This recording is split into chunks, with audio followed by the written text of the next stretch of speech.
which night is the lunar eclipse? Welcome to Stargazers.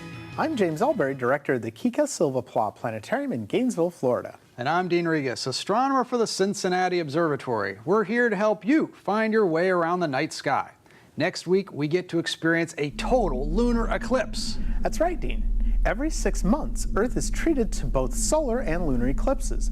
But timing and location is everything, and with this eclipse, knowing the date of the eclipse can be a little tricky. What are we talking about? Well, let's show you. First, let's talk about how eclipses work. Celestial bodies cast two shadows, a darker inner shadow called the umbra, and a lighter outer shadow called the penumbra.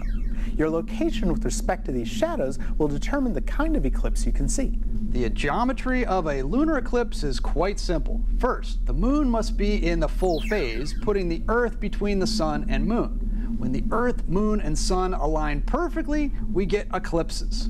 Because the moon's orbit is tilted by about 5 degrees with respect to the Earth's orbit around the sun, the Earth, moon, and sun rarely align. However, when they do, the moon passes through the Earth's shadow. Since the Earth is so much larger than the moon, our entire shadow can cover the moon. How high above or below the Earth's shadow the moon passes determines the type of lunar eclipse we can see. If the moon only passes through the Earth's penumbra, we have what's called a penumbral lunar eclipse. This causes only a slight dimming of the moon and is sometimes unnoticeable to the casual moon watcher. If only part of the moon passes through the Earth's umbra, the darker inner shadow, we have what's called a partial lunar eclipse. This causes a noticeable darkening of a portion of the moon's surface. However, if the moon passes completely into the Earth's umbra, we have a total lunar eclipse.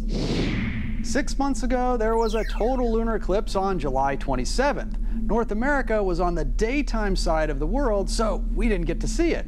And 6 months before that, on January 31st, 2018, there was another total lunar eclipse. People on the west coast of the United States were able to see the entire event.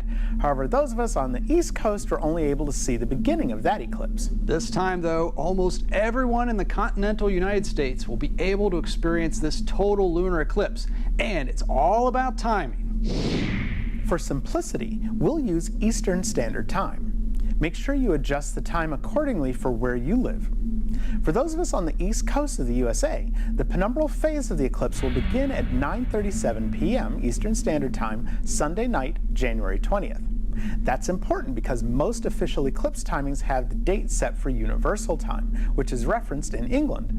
On their calendar, this eclipse occurs on Monday morning, January 21st. We're both experiencing the eclipse simultaneously, but depending on where you live, your watch will have a different date. The eclipse won't begin to get interesting until almost an hour later at 10:34 p.m. Eastern Standard Time, when the moon begins entering Earth's umbra. Then watch the moon as the umbra gradually crosses its surface. At 11:42 p.m. EST, the moon will have completely entered the Earth's shadow, and that's called totality. During totality, the moon will take on a reddish appearance for a little over 1 hour, changing various shades of red due to the sunlight being refracted by Earth's atmosphere. Each total lunar eclipse is different when it comes to how dark or how red it will become. How dark will this one get? Only the shadow knows.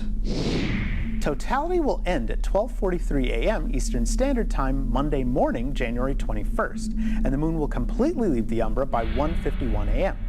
Pray for clear skies because even though lunar eclipses happen every 6 months, this will be the last total lunar eclipse until 2021. That's right, James. The next eclipse this coming July will just miss totality, and the 4 after that will all be penumbral.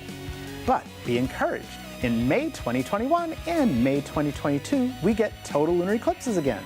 So be sure to mark your calendars. And set your alarm clocks as you Keep looking up.